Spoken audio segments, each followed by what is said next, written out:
Olá, pessoal, tudo bem com vocês? Vamos a mais uma aula de educação musical. E hoje nós vamos tratar de um assunto, já adiantando, o ciclo 13, nós vamos dar algumas dicas sobre a questão do coral para a terceira idade, tá? A atividade é uma atividade prática, mas ela é bem simples e nós vamos também discutir alguns pontos, algumas coisas. Vai ter um texto de apoio bem legal para vocês na atividade também, para que aqueles que nunca mexeram, né, que não têm nenhuma instrução, né, nunca deu aula de canto, né, canto coral, para que possa ter um direcionamento aí, tá? E como o nosso guia, ele fala de vários tipos de educação, né, educação de jovens e adultos, a gente fala da educação fundamental, fala também, né, dessa questão da terceira idade, então ele é um guia bem eclético, então a gente acaba tendo que direcionar vários tipos de atividades para contemplar aí as unidades do nosso guia. Carlos Alberto Figueiredo afirma que cantar em coro deveria ser sempre uma experiência de desenvolvimento, de crescimento individual e também coletivo.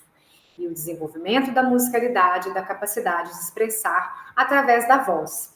A possibilidade de vir a executar obras que tocam tanto no coletivo quanto no coração. Ensejando o crescimento intelectual e afetivo do cantor e outros agentes também envolvidos. O desenvolvimento da sociabilidade e da capacidade de exercer uma atividade em conjunto, onde existem os momentos certos para se projetar e recolher, para dar e receber. Às vezes a gente pensa em coral, só aquela questão de cantar, né? Eu vou cantar um repertório X para fazer uma apresentação natalina, para fazer uma apresentação lá de festa junina. A gente pensa no canto, mas às vezes a gente não para pensar. Viu, gente? Longe de mim, não sou especialista em canto, né? Quem dá essa disciplina é a Andy. Aqui a gente só vai, né, dar um direcionamento com relação à terceira idade, né? Como a gente adaptaria algumas práticas pedagógicas, tá bem? Então, a gente pensa muito, claro, né, no resultado do trabalho, mas às vezes a gente não para pensar até que ponto, né, e o que a gente deveria fazer antes de escolher o repertório para aquela determinada faixa etária. Então, se eu estou escolhendo uma música para a educação infantil, para as crianças de até 10 anos, eu tenho que prestar atenção na tessitura. Será que a tessitura que eu estou escolhendo, o tom que eu estou escolhendo, está compatível com aquela idade? E é isso que a gente vai pensar aqui hoje. A gente vai refletir algumas questões, tá? Porque eu sei que trabalhar com coral todos já fizeram na disciplina com a gente. O meu objetivo aqui é discutir, refletir, na verdade, né, algumas questões para que a gente possa direcionar melhor o nosso trabalho. É claro que é uma atividade, né, fictícia, mas por que não? Ela poderia ser um dia aplicada caso vocês precisem. Então, vamos tentar refletir sobre isso. Nessa atividade, a gente vai falar sobre uma grande possibilidade, que é usar a educação musical na terceira idade. Então, para isso, a gente vai ter um artigo de apoio que se chama O Canto Coral e a Terceira Idade, o ensaio como um momento de grandes possibilidades. Eu vou falar algumas coisas aqui que eu recortei algumas partes que eu considero interessantes para a nossa atividade, e depois quem gostar e tiver interesse pode ler o artigo completo assim que o ciclo 3 estiver no ar, tá bom? Primeiro passo, vocês vão escolher uma música, tá? E vocês vão colocar a partitura. Ela pode ser anexada no documento Word da atividade de vocês, ou ela pode ser anexada separado, caso você não queira colocar dentro do documento, tá? É importante que você pense nisso que a gente acabou de falar. Será que o tom que eu estou escolhendo, ele é um tom adequado para essa faixa etária? O que a gente tem que pensar? Limitações, né? Alguns têm limitação na fala, a questão da afinação, né? Não é muito diferente quando a gente pensa com criança, porque tem as limitações e as dificuldades próprias dessa idade, né? A questão motora. Será que eu estou escolhendo um vocalize, né? Uma música que está adequado? Então, no caso da justificativa, além de colocar a partitura, que vocês vão colocar um mínimo de 14 compassos, ou anexar a partitura completa, você vai pensar, por que eu quero essa música para esses coralistas? Qual que é o meu objetivo com ela? Por que eu vou justificar que ela vai ser importante para eles? Né? Então, é porque ela está trabalhando uma parte rítmica que eles têm dificuldade, é porque vai melhorar a questão da afinação desse coro, né? porque eu quero trabalhar uma tonalidade que é específica de um vocalize que eu fiz com eles e eu percebi que eles não estavam conseguindo executar, ou algum outro ponto que você considera importante, porque remeteu à lembrança de um dos coralistas que contou uma passagem de sua vida pessoal, cotidiana, tal. Por que eu vou escolher? Mesmo sendo fictício, né? Pense aí na tessitura vocal que você está escolhendo. Né? Então, a justificativa é importante por isso. Eu não vou simplesmente, vou escolher uma música do Roberto Carlos porque todo mundo dessa idade gosta. Não, quem falou que todo mundo vai gostar do Roberto Carlos? Não. E por que talvez eu não vou escolher? Por causa do retrato histórico de um dos coralistas, aí é diferente. Que relatou, né, de uma lembrança positiva que teve, e às vezes a pessoa estava com início de mal de Alzheimer, e aquela música pôde fazer com que desse à tona algumas lembranças, né, em algumas fotos que foram vistas. Então, a justificativa é muito importante. Assim como a textura vocal. Qual é o melhor tom? Né? Mesmo sendo fictício, eu tenho que pensar que eles têm as limitações dele. Então, qual que é o melhor tom que eu vou escolher dessa faixa etária? Eu não vou simplesmente buscar uma partitura na internet, jogar no documento e falar que a música é bonita. Isso não é justificativo, certo? Tem que ser uma justificativa didática, ou a questão socializadora, alguma coisa que você ache e considere importante trabalhar com eles, mesmo que seja fictício. No caso do artigo que vai aparecer para vocês na atividade, a música Vinhetas de Maracatu, dos compositores, né, Dimas e Antônio Nóbrega, com arranjo de Edu Fernandes a 4 vozes, foi escolhida por tratar-se de um arranjo de melodias sobrepostas do folclore do Nordeste. E o arranjo está em Fá maior, tem 9 compassos e tem a tessitura que vai do Sol 2 ao Dó 4. E a música está estruturada com melodias sobrepostas, facilitando ao coro uma junção mais rápida de uma música a mais de uma voz. Então, viram? Aqui tem uma justificativa, está falando qual é a textura total vocal trabalhada, da nota mais grave até a nota mais aguda, né? Estamos remetendo a uma música brasileira que faz parte do folclore. Então, isso é uma justificativa. Então, nesse caso, essa música foi escolhida para sistematizar e ajudar no trabalho rítmico. Então, vocês percebam que as figuras, né?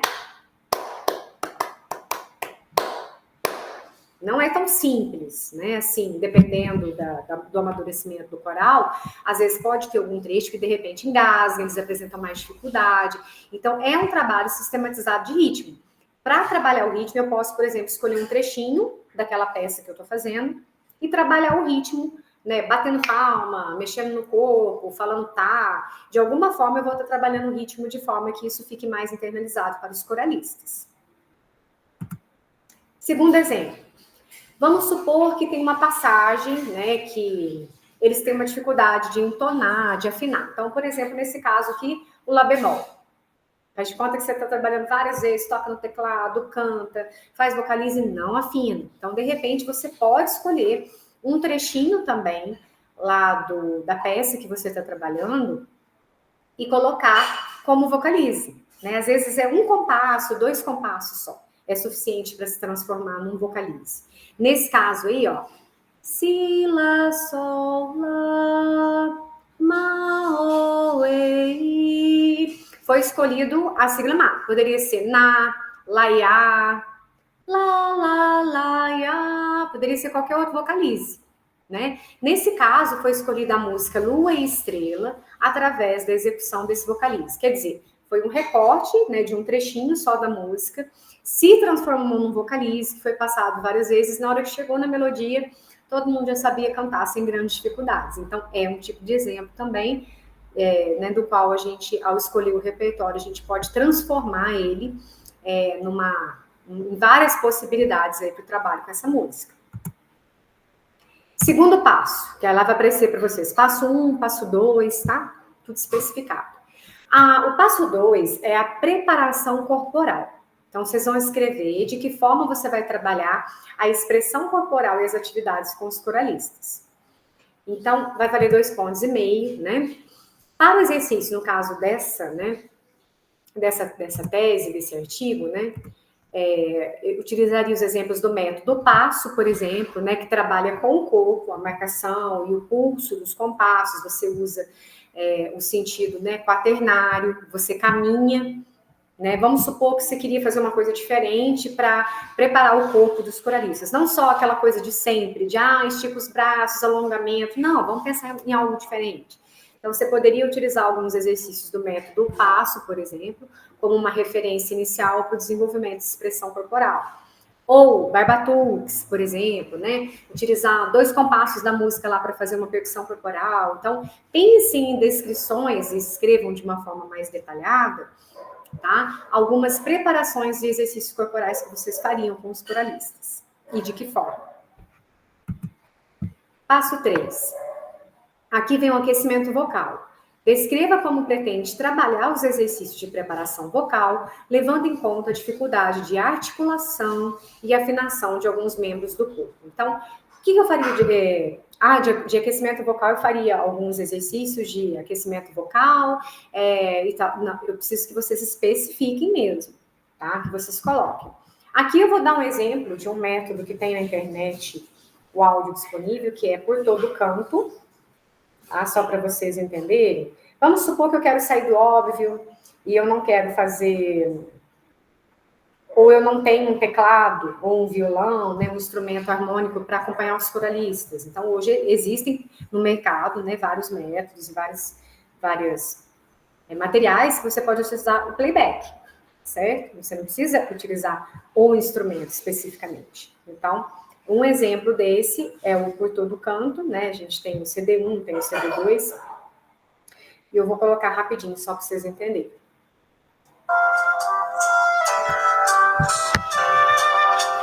Vamos supor que você está fazendo um vocalize, você vai fazer em lá, lá, iá. Ou, né, no caso.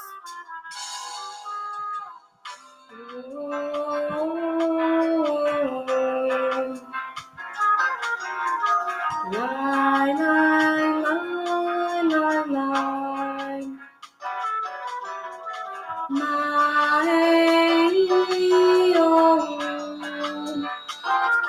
E aí vai ser de acordo com o nível de dificuldade, com o grau do que você quer, que foi só um exemplo, tá, gente? Para vocês fazerem, né, caso vocês precisem de um aquecimento vocal.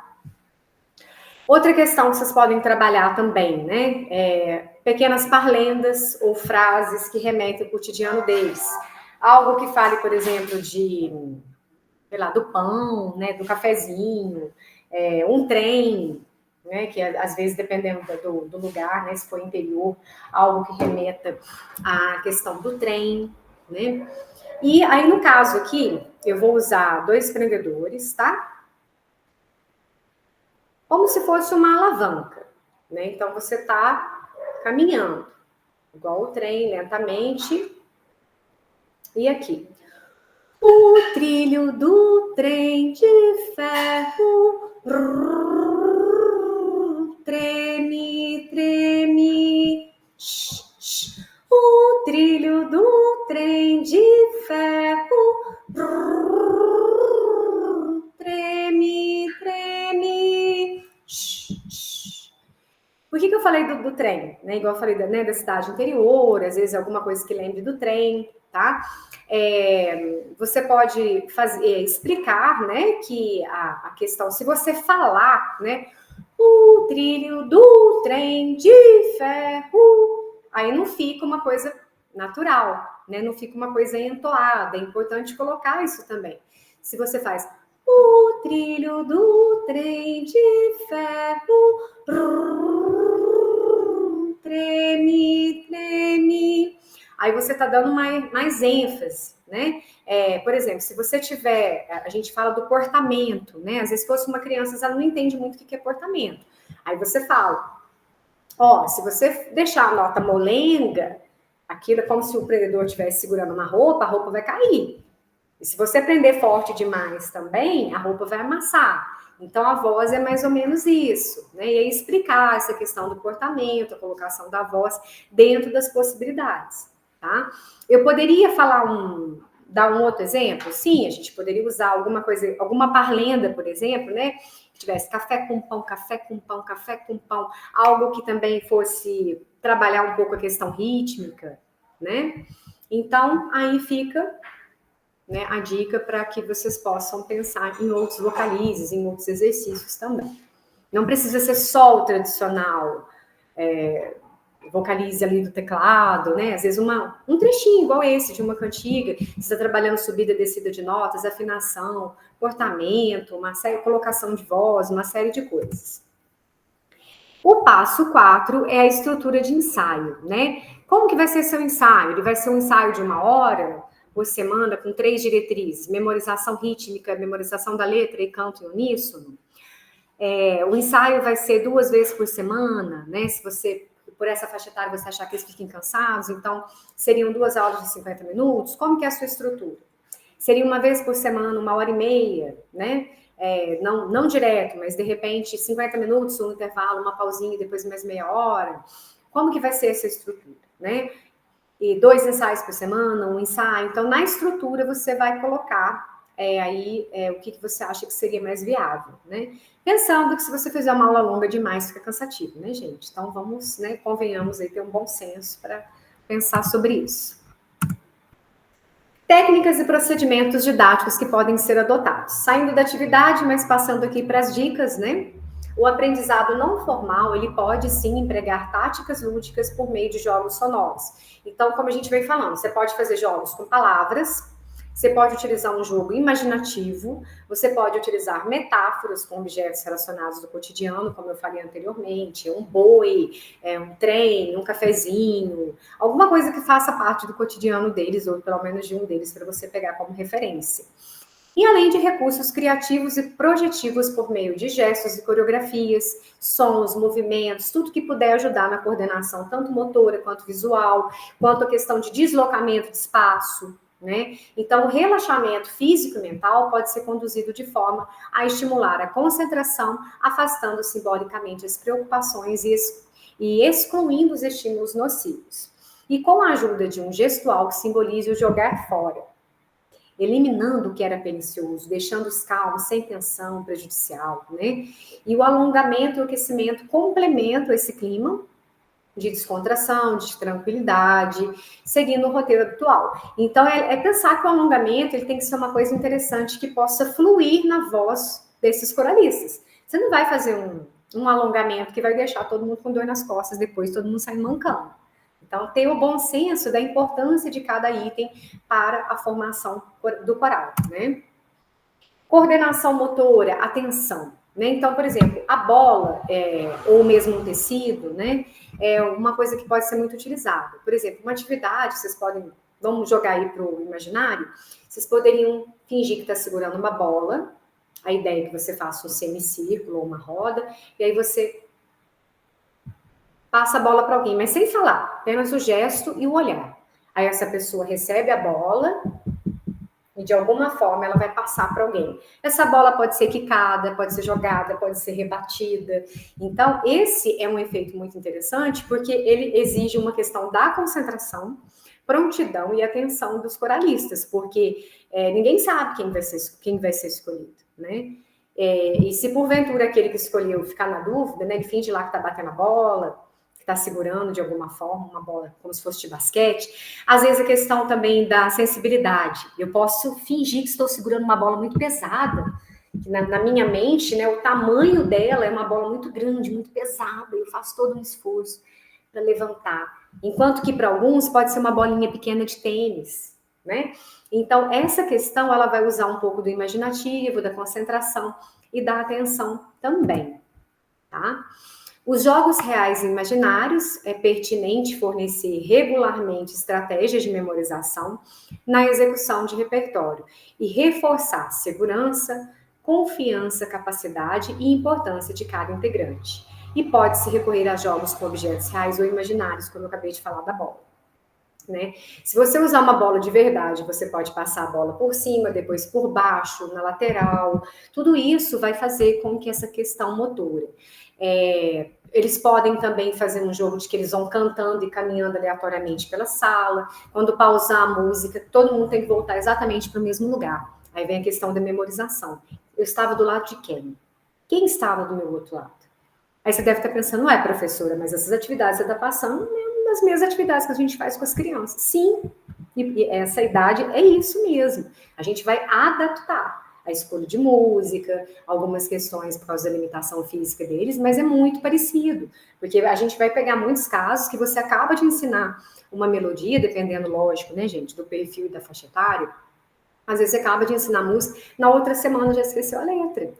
Como que você vai trabalhar esse resgate, né, de memória?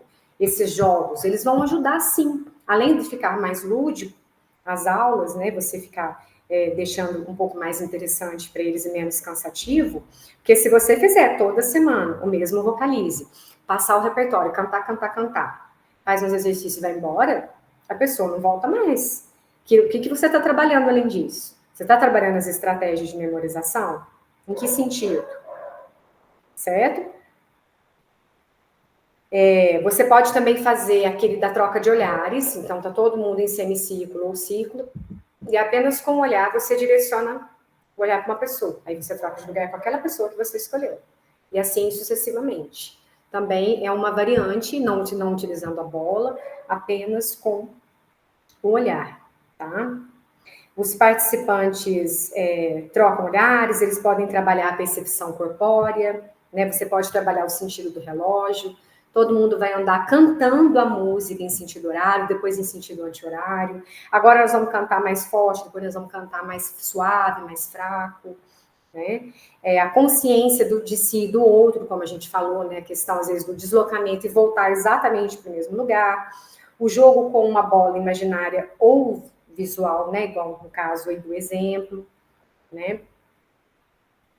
E a movimentação alternada. Então, com a movimentação alternada, se você for colocar eles andar aleatoriamente, para depois voltar cada um para o seu lugar, a interação aumenta, né? Eles têm que trocar de olhar, eles têm que lembrar quem é que realmente está um ao lado do outro, o que não era habitual, já que os naipes, geralmente, né, a gente está acostumado a fazer soprano, contralto, tenor, né, na ordem das vozes, eles acostumam a estar sempre do lado das mesmas pessoas. Então, de vez em quando, fazer um tipo de jogo desse real ou imaginário vai fazer com que saia um pouquinho da rotina, tá?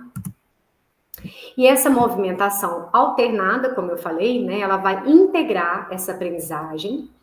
É indicado que eles caminhem durante o canto e eles explorem todo o espaço do ambiente que você tiver. E eles retornem de tempos em tempos para os seus lugares. Então, é um combinado. Pode ser um instrumento que entra no meio da música, pode ser uma batida de palma, pode ser desligar um áudio, aí depende, né? O que você vai combinar. E a fim de desenvolver a memorização, a consciência do espaço e a sincronicidade da expressão corporal com a voz. Tá? Tudo isso pode ser trabalhado com atividades bem simples, tá? No que se reporta diretamente ao ensino musical, contemplamos os ensinamentos de Violeta Gainza ao defender que uma educação musical integrada às necessidades da realidade circundante, na qual o local universal, o individual e o coletivo se fundem naturalmente. Assim, o aprendiz deve ser considerado integral, pois os aspectos culturais, históricos e biopsicossociais interferirão em seu desempenho e serão projetados simbolicamente na atividade musical. Logo, essa consciência deve permear essencialmente a prática musical com idosos. Então, tudo que você pensa para criança tem que pensar com mais cuidado ainda para idosos, tá? Não é muito diferente, né? Apenas a escolha do repertório e adaptação das atividades. Posso trabalhar com lenços? Ótimo. Né? A questão do movimento corporal, do movimento da frase, tudo isso pode ser muito bem-vindo nesse tipo de atividade. E lembrando, gente, que é para detalhar, tá? Não é assim, eu faço tantos vocalizes, alongamento com os braços e responde a atividade como perguntas, não, tá? É para direcionar as atividades e tentar detalhar o máximo que vocês puderem aí, tá? Para que fique uma atividade pré-pronta, né? Caso um dia vocês precisem, vocês já tenham, ok? Bom, eu vou pausar a gravação, se alguém quiser fazer alguma pergunta que não fique registrada, desde já agradeço a presença dos que estão aqui ao vivo, ok? E até semana que vem.